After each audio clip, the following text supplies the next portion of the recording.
और कांग्रेस सांसद रणदीप सुरजेवाला ने सरकार पर निशाना साधा और कहा कि सरकार किसानों का उत्पीड़न कर रही है। उन्होंने कहा कि गेहूं और सरसों की खरीद में जटिल शर्तें लगाई जा रही हैं, जैसे ट्रैक्टर ट्रॉली नंबर पोर्टल पर अपलोड करना, बायोमेट्रिक सत्यापन करना।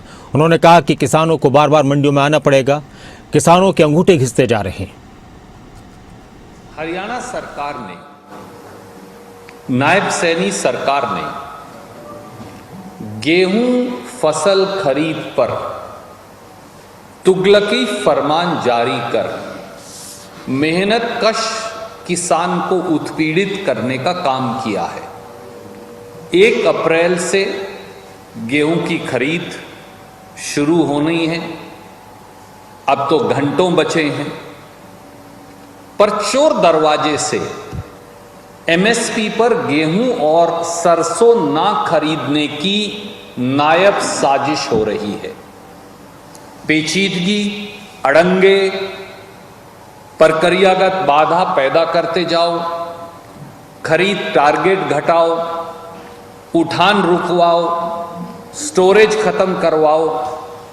ये है भाजपाई षड्यंत्र जिसको लेकर हम आपके बीच में उपस्थित हैं। नंबर 1, गेहूं खरीद की पहली शर्त ये लगा दी कि किसान अपनी ट्रैक्टर ट्रॉली में फसल लाएगा। उस ट्रैक्टर ट्रॉली पर साफ अक्षरों में नंबर लिखा होना चाहिए। मंडी के गेट पर एंट्री से पहले उस ट्रैक्टर ट्रॉली और नंबर की फोटो ली जाएगी।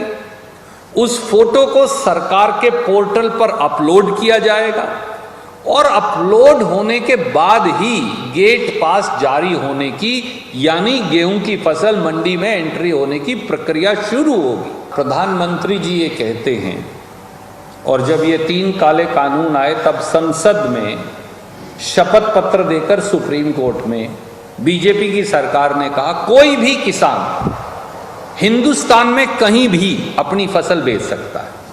यही कानून है ना इस देश में। तो फिर आप कभी मेरे ट्रैक्टर की फोटो ले रहे हो, कभी मेरा बायोमेट्रिक ले रहे हो, कभी मेरे पोर्टल पे मिसमैच कर रहे हो, कभी आप मेरे टारगेट ऑफ प्रोक्योरमेंट कम कर रहे हो, कभी आप अपने गोदाम खाली नहीं कर रहे, गेहूं मूव ही नहीं कर रहे हरियाणा पंजाब से बाहर, और कभी मेरे उठान के ऊपर पाबंदियां और अड़चने लगा रहे हो।